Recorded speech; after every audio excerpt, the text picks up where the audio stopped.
Hi, hello, and welcome to the first Saturday Sports Beat. It is Saturday, August 30th. We're 20 minutes behind schedule on when we should have come live, but happy to be with you. I am Andy McEnroe, joined by here in the First Team Broadcasting Studio by Tom Hutton, the man, the myth, the legend that is Tom Hutton. Former Georgetown football player on General's Game Day. We've also got the legendary Neil Schaefer out in California. Neil, why don't you introduce yourself? My name's Neil. What do you want? What do the people want to know about me, Andy? You did the better job than I could ever do. If you're interested in Neil, you can always email in info@firstteambroadcasting.com. Yep. Ladies, he is available for dates. And, of course, the man with the sunglasses, shades, Martindale himself, Wayne Martindale, from outside the Miami Heat arena down. American Airlines arena. Yeah, I think Wayne called it the AAA arena. I didn't know where the third A came from. Probably arena, but yes. Wayne, happy to have you as well. Thank you for having me, Andy. Well, let's jump right into it. You know, a lot of exciting sports stories going around. And, of course, as you sit here in the D.C. metro area, Tom, as we're just outside of the nation's capital in this beautiful digital studio here behind us, Major League Baseball has become a frenzy in this town with the Baltimore Orioles and Washington Nationals both in first place. Although the Nationals struggled a little bit earlier this week, getting swept by my Philadelphia Phillies. However, they won last night and sit 6 games ahead of Neil Schaefer's Atlanta Braves. How have the Nationals done it, especially with Bryce Harper struggling for most of the season? Well, they've been playing great defense, Andy, and the players that you don't usually expect are hitting the ball really well. Ian Desmond has 81 RBIs. You know, he's hitting the ball like he's clubbing a baby seal. And Denard Span is leading the team with in home runs. So it's the players that you don't expect to be doing well are doing well for the Nationals. Yeah, it certainly has been the case. I mean, no Ryan Zimmerman, Neil. You know, Bryce Harper with a down year missed a lot of the season with the wrist and thumb injury. But you've had people step up. I mean, Danny Espinosa, who wasn't expected to play, has played. You've had great pitching. Doug Fister, who missed part of the first half of the season being on the DL, has come out. Strasburg hasn't been great, but he hasn't had to be with Zimmerman as well as the strong bullpen that the Nationals have. And he's been better as of late. Yeah, he has. And let's not forget, Andy, to give a little credit in the Nationals' success to the Atlanta Braves and their huge cold spell in the middle of the season, stretching from before the All-Star break to after the All-Star break. Bats just went completely silent. Couldn't win a game and just really opened the door. And to the Nationals' credit, they really grabbed that opportunity as well.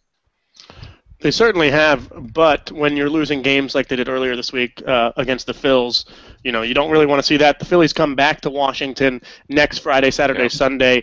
I do think the Nationals have enough of a lead, Wayne, that they should be able to hold everyone off. But if they did falter, is there anyone that you see? I mean, obviously the Braves, but do you think the Braves could catch them? Honestly, right now, the team that's on the hunt to look for is my Miami Marlins. They're only 5 games out of the wild card hunt right now. Obviously, Giancarlo Stanton, he's in the hunt for the MVP this year. He's having a hell of a season. The only thing that's really holding the Marlins back is their pitching. They have a tendency to hit the ball. They get real hot. They go on a 10-11 game win streaks throughout the rest of the season. But let's talk about Anthony Rendon with the Nationals. That kid is having a hell of a year in terms of no one really expected him to be the breakthrough guy. He's had a lot of walk-off game-winning hits, especially I think it's like 3 or 4 nights ago. It's I think his 3rd or 4th of the season. Also, Tyler Clippard, he struggled a little bit last year in their closing rotation, but however, this year he's really started to find his stuff. Really helped the Nats pull out late in the middle of the game. Well, great segue, Wayne. Let's talk about the wild card race. We're in the National League. You've got the San Francisco Giants with the top spot, St. Louis right behind them, Atlanta a game back, and then Pittsburgh 1.5 games back. I don't know if I'm going to give Wayne that the Marlins are going to catch Andy, those 4 teams. They've lost 3 in a row, so if the Marlins are going to make it, they're going to have to kick in the high gear fast. Certainly, 4-6 in their last 10 games. Yeah. But Neil, when you look at that 4-team clump at the top, ultimately, who do you see the 2 teams being? I see the Giants as definitely being one of the wild card teams. The second wild card team, I guess I probably have to give it to the Cardinals with the unreliability of the Braves bats so far this year. If the Braves bats kind of match their pitching, I would give them the edge. I'd give them the edge in their own division. But the Cardinals and Giants just seem to usually put it together this time of year. Towards the end of the season and kind of really pull it out. I expect the same to be true here. At the same time, the Giants playing in that tough division, playing a lot of tough end of the season division games. Who knows if they get kind of beaten up towards the end of the year, but that's what I'm seeing right now. Well, switching our focus now to the American League, and obviously back here to our area, Tom, in that the Baltimore Orioles are way up in the American League East, and they've done it despite some injuries, one notably to Manny Machado, their third baseman. He's been out. The Orioles have not filled from the outside, instead electing to fill it with Chris Davis, who struggled for much of the season. But despite that, they have a 7-game lead. Neil, I'll direct this question at you. I know you've studied the art of pitching under Tom House for many a years now. The Orioles really don't have that frontline starter that a lot of playoff caliber teams, and I'm thinking of the Detroits of the world or the Los Angeles Angels of Anaheim have. But somehow they're collecting a lot of pieces, and then they're having some success doing that. Yeah, a lot of good pieces too, and you have to look at. Three guys in particular who are having a really exceptional year. You got Wei-Yin Chen in the rotation, who's really kind of anchored down the spot as their top pitcher. But I think a lot of their success has gone, as far as pitching is concerned, has gone to holding leads. You look at Zach Britton, converted starter, just really, really solid in the back end, and then Darren O'Day, who I want to with the DC area, they should start nicknaming him DOD. But those two guys have really anchored. Great nickname, yeah. Thank you. You got to copyright that before. I think the government might have done that. They may have. Yeah. Well. Yeah. But they've really been able to hold on to those leads, and I think that has been the most important thing with their good but not spectacular starting pitching. Well, I think you hit the nail right on the head there with their back-end bullpen. I mean, Zach Britton, after taking over for Tommy Hunter, has been absolutely outstanding. Darren O'Day, they went out and made a nice trade for the Red Sox reliever Miller, who helped strengthen that bullpen. They moved Ubaldo Jimenez to the bullpen, and in his few outings, he's done fairly well there as compared to his success as a starter. And really, right now, Baltimore, coming into today, Saturday, 7-game lead on the Yankees. That is the most commanding lead in the American League, so they're now battling for home field advantage with the likes of the LA Angels and Oakland, whoever comes out of the West. Wayne, I know you followed the Mike Trout saga during the course of his career. He's been tremendous for the Angels. He has helped them overtake Oakland of late, despite Billy Beane spending this season in contrary to what we all watched when we watched Moneyball at the theaters just a few years ago. Yeah, I really like the move they did with John Lester with Billy Beane's ball club. I think what he realized is that the number games are cute, but however, when it's time for playoff, you need playmakers, and I think that's what they really needed. The Cespedes trade, it could be questionable. He's a big bat. He's struggling right now in Boston. However, but his tenure in Oakland, he was definitely their go-to guy, especially late in the season. But again, pitching wins playoff games. I really think the only thing that's problematic for the Angels is what the hit they took to their bullpen right now, and especially with Garrett out for the rest of the season, that was a huge hit. I mean, Mike Trout's a huge bat. He gets them. He's great on the other side of the ball, but I think it's with pitching, it's what's going to get them the late push towards the end of the season. Well, it certainly seems like there's been some surprising teams this year. Obviously, Oakland with their great success in the AL West, but Kansas City in the AL Central, Neil, equally as successful, and they've done it without much fanfare. You're not seeing them on SportsCenter every night. You certainly haven't heard us talk about them on the Saturday Sports Beat. How have the Royals done it? You talk about fanfare, but it all comes down to one fan, Andy. I don't know if any of you followed the saga of Korean superfan Sun Woo, but a guy who grew up in Korea, started following the Royals in the 90s, never saw them on TV, never saw them live until recently, And that is when they started going on a tear. When the legend of Sun Woo arrived in Kansas City, you can't overestimate the importance of narrative, Andy. That's who I'm giving the credit for the Royals' run to. Sun Woo, the Korean superfan. You heard it here first, Tom. I hadn't heard that analysis anywhere else, but that's the cutting-edge breaking news that we have here in the studio. No further comment. No. All right. Well, briefly, before we move off of baseball, let's take a look at the American League wild card. Obviously, Oakland and Detroit battling with the Angels and Royals, respectively, for their division leads. But right behind them is Seattle, who's a game back of that second wild card spot, and then the Yankees 3 games back. Wayne, is it possible at all for the Yankees to slip into the playoffs this year? No, right now, I mean, a big thing, they've been battling injuries throughout the season. They're too hot and cold, and right now with Baltimore, the commanding lead of the division, and teams are notorious for late surges, especially teams like Detroit. The A's, the last couple of years, they have a major push. And I just don't really think they have what's left in the tank, to finish out how they need to, which is a shame, especially it's Derek Jeter's last season. It's been like the Derek Jeter Roadshow, and I think for a lot of baseball, truists, they want to see him, in the playoffs for his last out, going in MLB. But frankly, I just don't think that they have enough tools that can go the duration of the left season. Even though we're only at 27 games left, I just think there's too many teams right now. They've been real hot the last month or so, and I just unfortunately for Yankees fans, which for the rest of the world who aren't Yankees fans, anyone but the Yankees they're happy to see them miss the playoffs for another year. But I think for baseball fans, they want to see Jeter do it one last time, but I don't think it's realistic.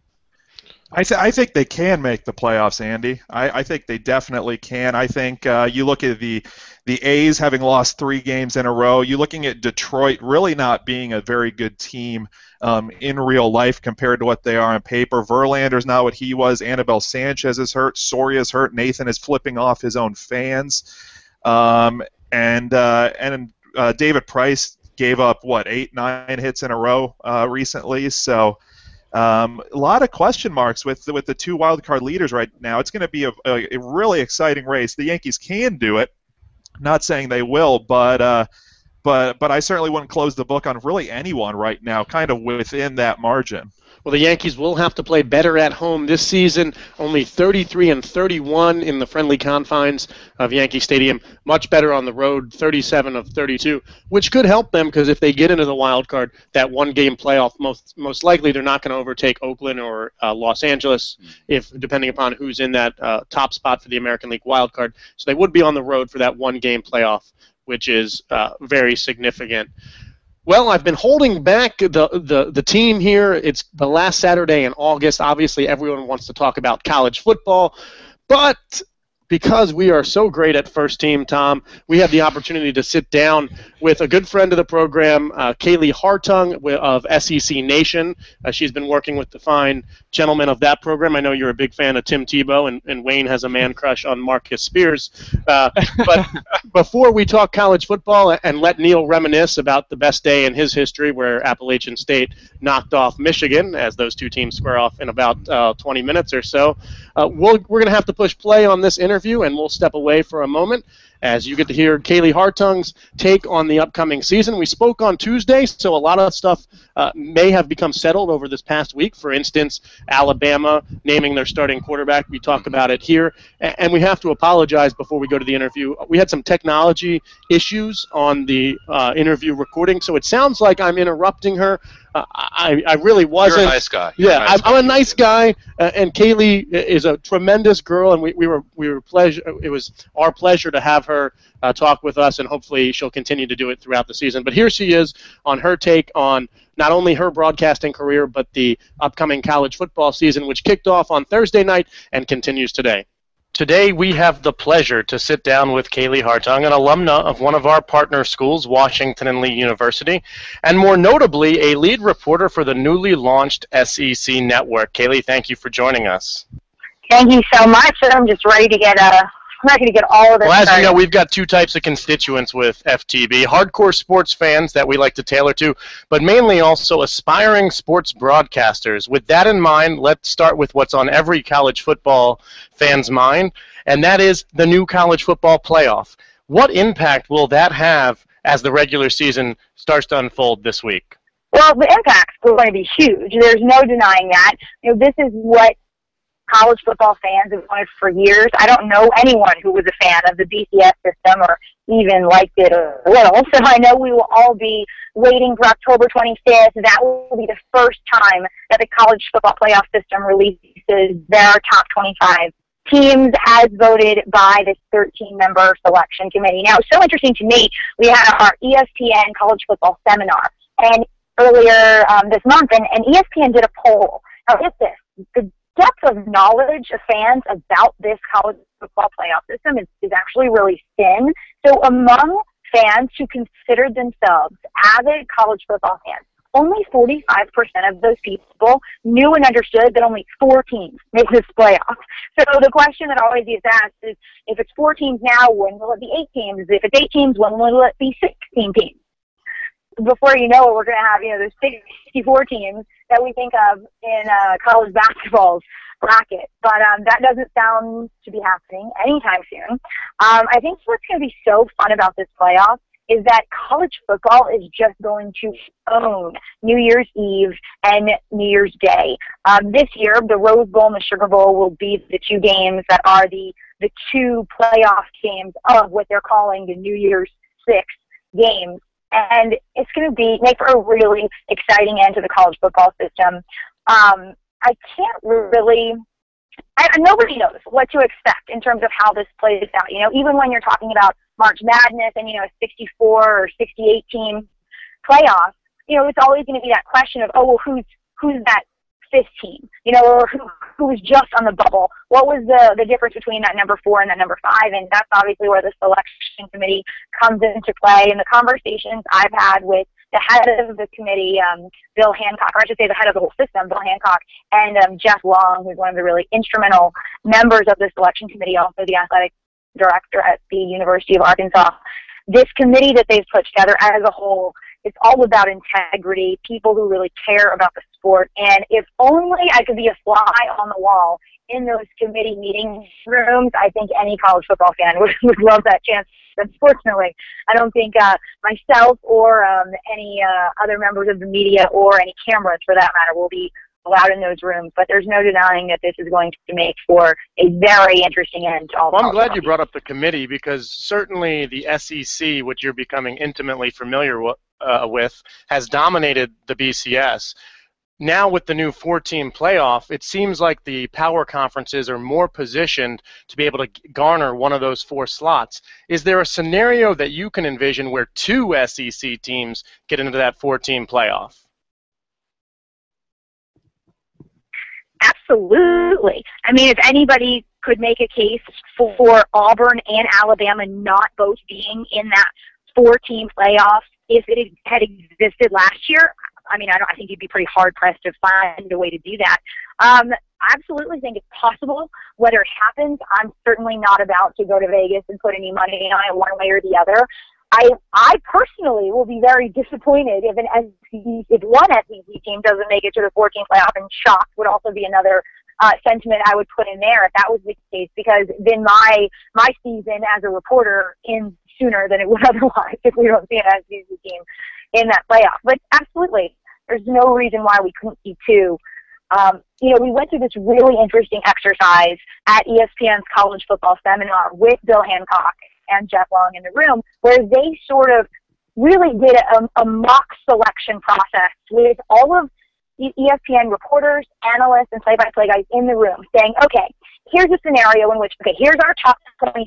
Here's what our ranking looks like. Now let's discuss how we are then figuring out even which team goes where for that final 4-team playoff. And additionally, the other 4 bowl games that play into that New Year's 6, as they're sort of coining those 6 bowl games. And it's going to be a very interesting process, and I'm just glad it's not on my shoulders to make those decisions. Do you think, though, that the playoff hurts the smaller school, and will we not see another Boise State under this system?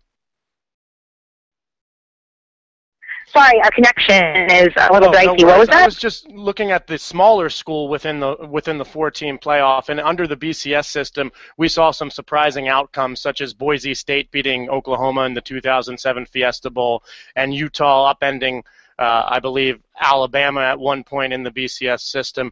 Does the 4-team playoff eliminate the possibility of the Cinderella story of the Boise States, of the kind of the mid-major conference as you'd see it in college football? Absolutely not. I think a big part of the thinking with the new playoff system is that everyone is fair game. Everyone is on a level playing field. There are no more AQ conferences, no more automatic qualifiers. I think if anything, this means the playing field is more level than before. Great. Well, let's turn our attention back to the SEC now. And obviously some questions have surrounded a few different programs in terms of which quarterback will be under center to start the season. At Alabama, Nick Saban has a new offensive coordinator in Lane Kiffin, and he's got to replace A.J. McCarron, who graduated last season. Florida State transfer Jacob Coker and senior quarterback Blake Sims have been competing for the spot. Based on your intel, who seems to have the upper hand? Well, you know, Nick Saban actually released his depth chart today, and Coker and Sims were listed as co-starters. So Saban says the decision will be made sometime this week. But regardless of who that quarterback is, this offense under Lane Kiffin will not change. You know, before Jacob Coker even put on an Alabama uniform, so many people put their eggs in his basket, if you will. But Nick Saban has said pretty plainly that Sims has a slight edge right now based on the 4 years of experience with this program and the knowledge that comes with this offense as a result.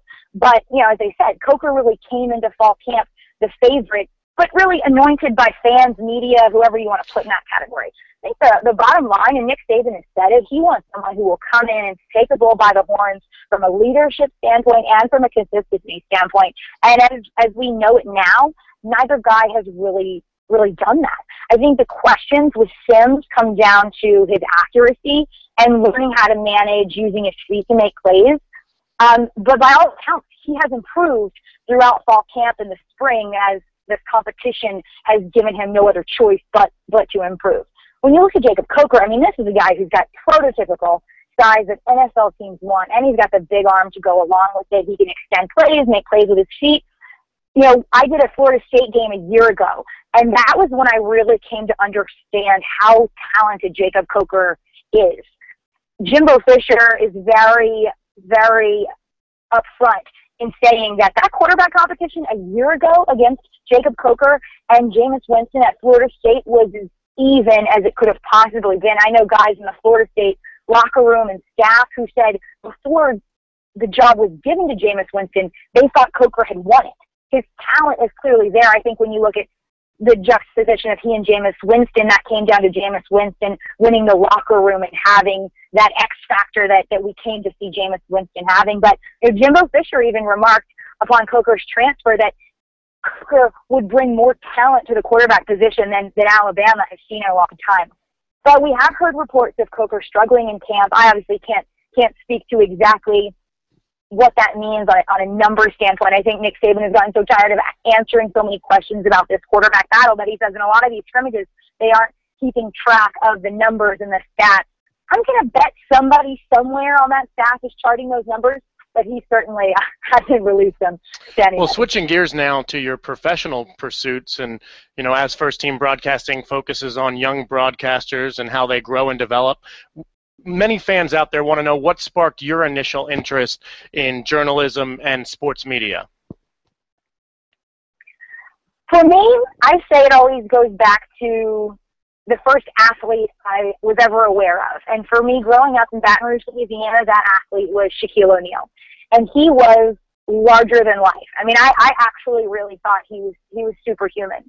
So growing up in Baton Rouge, I got the chance to be exposed to great success from the three major men's sports. You know, Shaq and the basketball team in the late 80s, early 90s, and then it was LSU baseball throughout the the decade of the 90s, they were just a dynasty, 5 national championships in 10 years. It's unbelievable. And then, of course, there was LSU football. So for me, my passion for this job all begins as a fan. And SEC Network in particular is an organization, as ESPN is. We're there for the fans. We're there to tell the stories that fans want to hear. And honestly, it's part of the reason why this new job for me with SEC Network is such a cool opportunity, because I had my grandfather, the first time he even read an article in the Advocate, the local paper in Baton Rouge, about the fact that SEC Network was being built. He cut it out of the paper, mailed it to me, and said, what will it take for you to be a part of this network?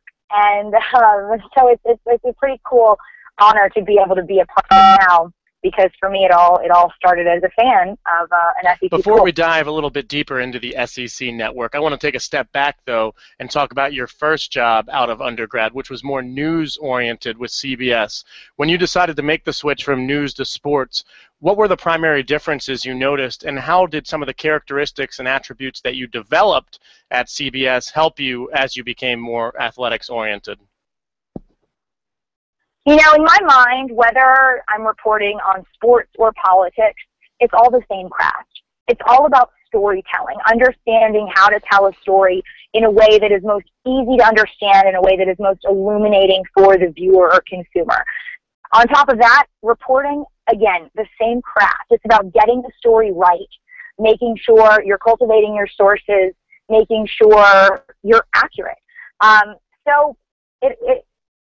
My foundation at CBS News, I couldn't have asked for a better one, but it was absolutely an incredible learning experience, and I don't think anything could have prepared me more for jumping into the sports world. Well, speaking of the SEC Network and SEC Nation, your new show, your social media followers got an early taste of the chemistry that your new team has when you posted an Instagram selfie with Joe Tessitore, Marcus Spears, and Tim Tebow.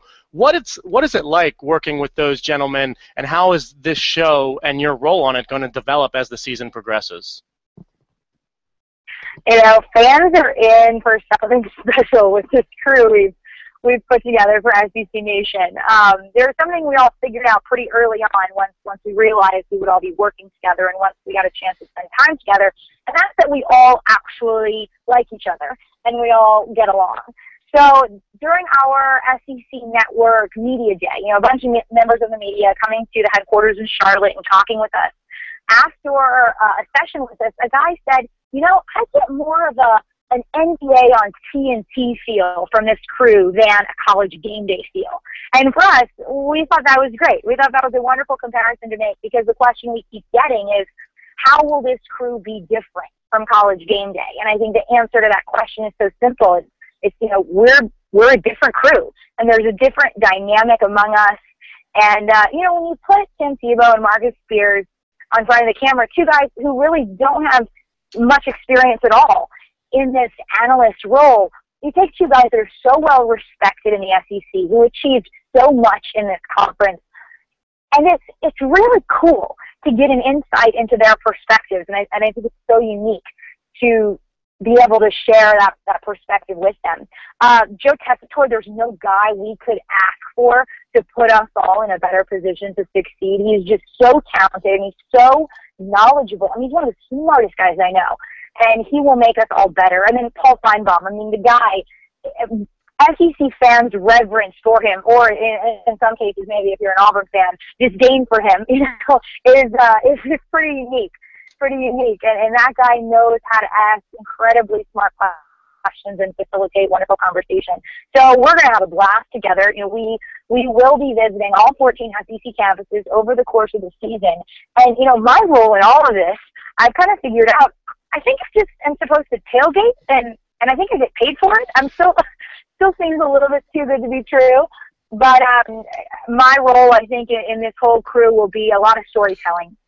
The SEC is built on such a passionate fan base, and my biggest task week to week is just going to be finding those fans who can help me tell a story that the viewers will enjoy. And I think along the way, I'm going to eat some great food and be in some really fun college towns. The way we see one significant difference between us and College Game Day. You know, when College Game Day goes somewhere, they create an event. They create a party of their own. They put up the pins and they herd in the fans, and what they have created on Saturday mornings is something so special. So while we obviously hope to rise to that standard that they have set, in our minds, we are going to the best parties in all of college football every week, and those are the parties SEC fans throw. So we just want to join the party that they are already throwing. And if I know anything from growing up in the SEC, the hospitality will be there to welcome us. It certainly sounds like a great experience. Well, before we let you go, I want to give you a chance to pass any words of wisdom to any aspiring broadcasters out there, or any tips of the trade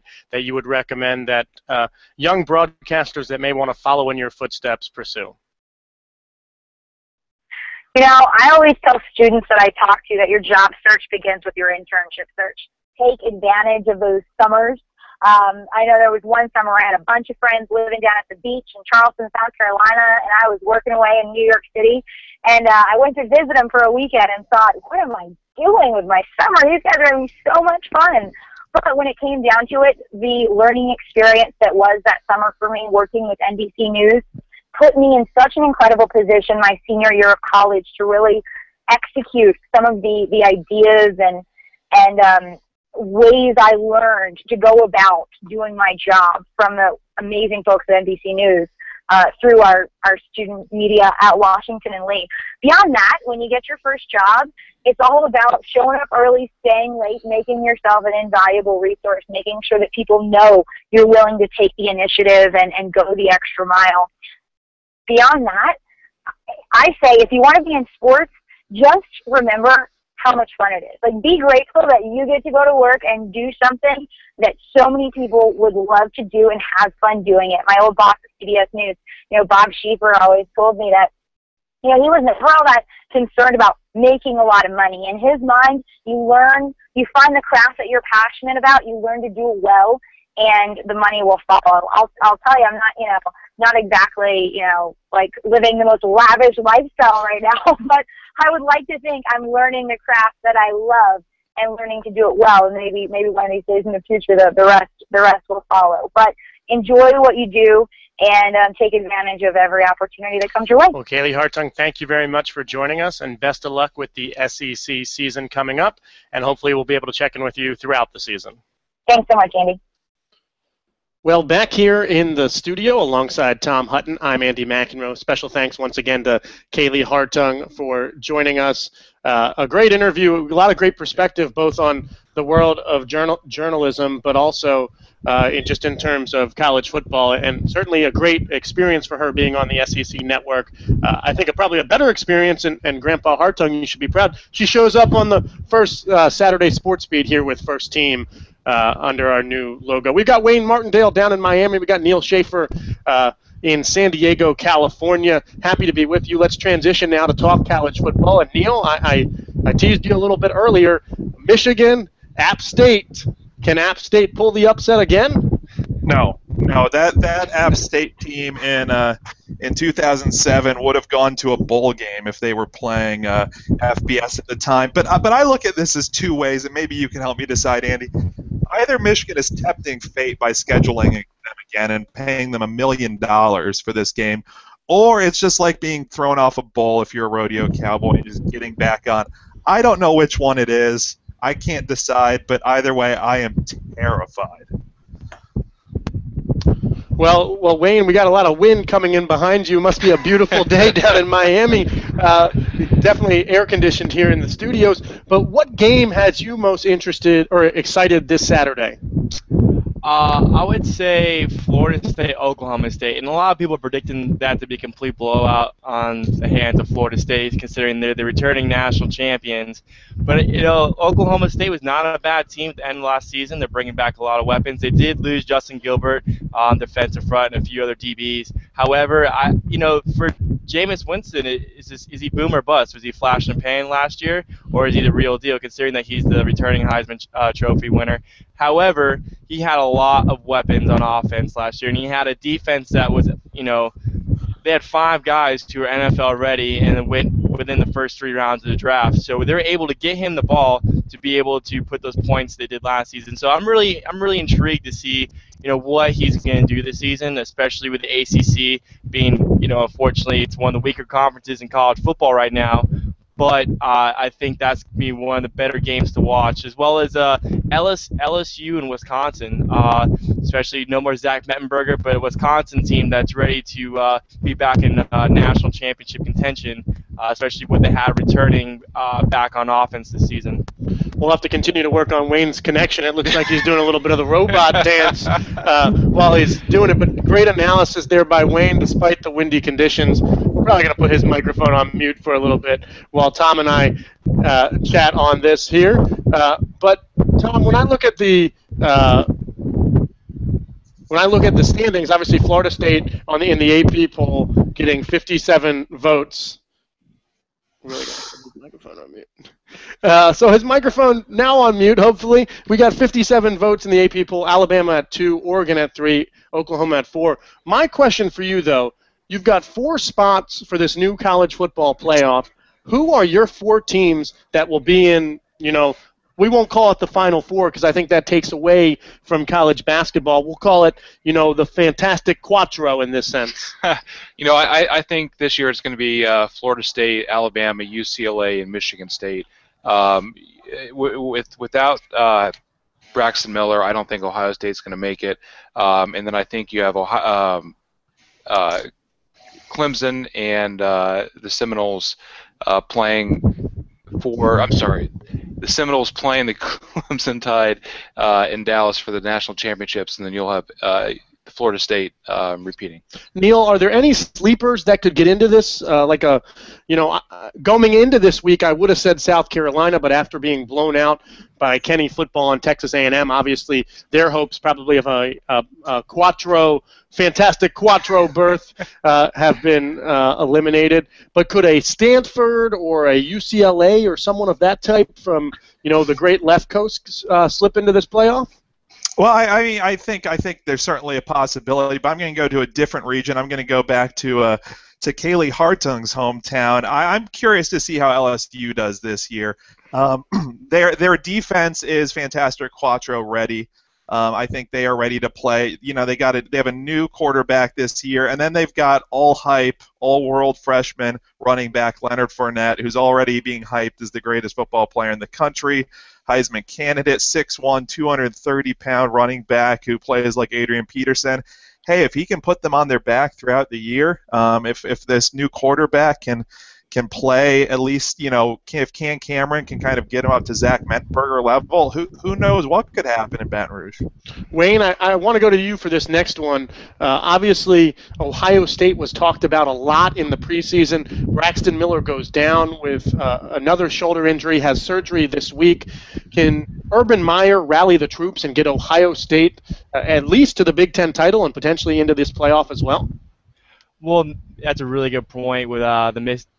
Braxton Miller was the key to that offense. And the biggest criticism people have against Coach Meyer is that he designs his offense around one player. You saw him do it in Florida with Tim Tebow, and saw what happened after he left. They fell apart, and I don't think that he necessarily changed his coaching style. So unfortunately, they went with this guy all summer long with training camp and prior to the season with the season-ending injury they had. So maybe they might be able to recover, but I just think that his offense is too dynamic in terms of revolving around one key player, and I don't think that not having Braxton Miller, I just don't see it happening. I think if they had him, that'd be a totally different story. I think they would probably talk about national title contention at least with that fantastic Quattro.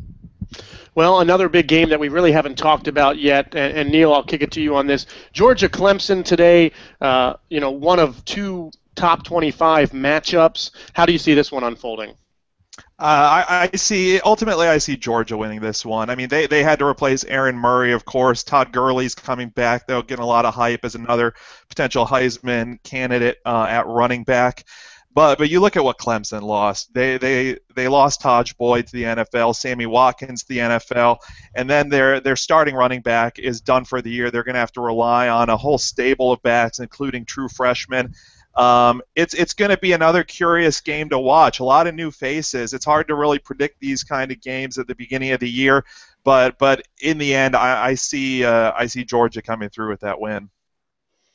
Well, on Monday night, back in Wayne's territory, you have Miami and Louisville. You mentioned Wayne. He's got his U all set up and ready to go. I would expect nothing less. But, Tom, the ACC is so weak that last night Syracuse survives a scare from Villanova of what used to be called the 1AA. The only reason I think Syracuse won that game is Villanova goes for 2 in the second overtime to try to go for the win on the road. But that's the type of opponents that Florida State will have to play. Of both Louisville and Miami. Are either of these opponents, Wayne, good enough to hang with a Florida State or to even compete in the ACC? Well, I think that especially with Miami coming off, this is their last year of sanctions they had. So I think for Al Golden, he had the passes for the last 3 seasons, considering the recruiting he had. They came in with the number 8 recruiting class in the nation last year, and a healthy Duke Johnson.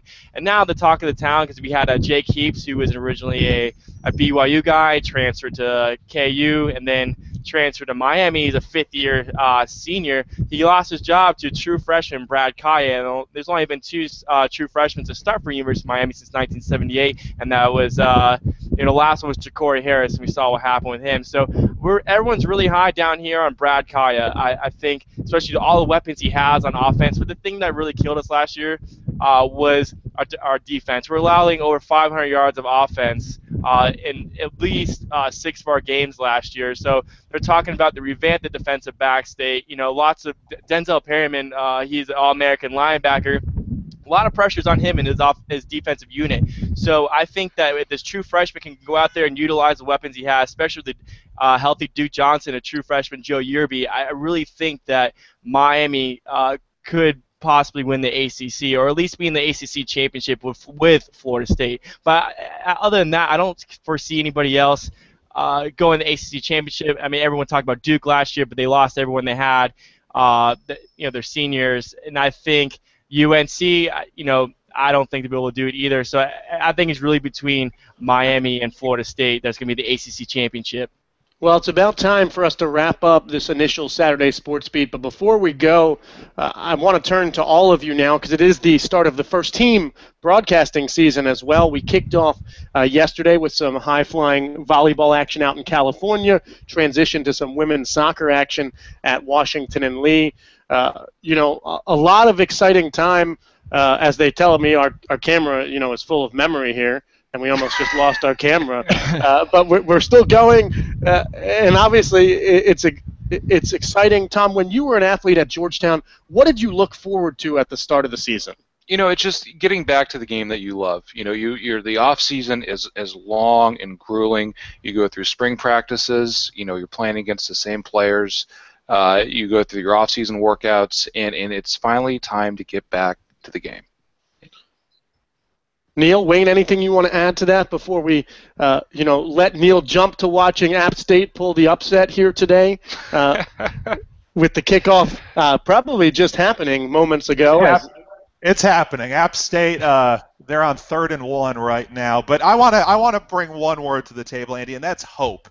That is hope. Every team, sees this as their year, no matter what sport. Well, maybe not every team. App State certainly doesn't. But you play sports, you watch sports, for the glory, for the joy of wins, and the beginning of any season is always such kind of a joyous time of the unknown and the expectations of the season to come. Yeah, I'd like to add to that as well. I think that the beautiful thing about college sports is that, every bowl berth, every playoff slot, everything is earned. And unlike the pros where you kind of just can skate by to get the low seed, I think that everyone goes in that it's 0-0 in terms before the first kickoff, the first pitch, or, the first set. However, one loss, everyone's playing to go undefeated, not just to make the playoffs or make a bowl game. Everyone's going for the national title contention. I think that's a beautiful thing about college sports is just the intensity and the passion that these young kids have, to bring pride to their school and their communities and, where they're from. So I really think that, that adds the intensity and that adds to the excitement of, college sports. Well, certainly appreciate you guys all for joining me here today on this initial Saturday Sports Beat. Of course, this will be found under the Primetime Videos section on the new First Team Broadcasting website. An exciting slew of action today for First Team gets underway as Washington and Lee women's soccer squares off against Salisbury at 1 p.m. Eastern Time. And then Pomona-Pitzer volleyball comes your way at 11 a.m. Pacific time as they take on Whitworth. We've got a few other games. You can get the full schedule at firstteambroadcasting.com. This team will hopefully be with you throughout the fall. We'll have a number of Saturday sports beats where we bring you live action, but we'll also be on Generals Game Day, which gets underway next Saturday as Washington and Lee football hits the road to take on Averett at 1 o'clock. Generals Game Day starts on WLUR 91.5 FM at 12 p.m. So for Wayne Martindale, Neil Schaefer, and my good buddy here, Tom Hutton, I'm Andy McEnroe saying I hope you have a great Saturday and enjoy all the action. Thanks for joining us, and we'll see you next time.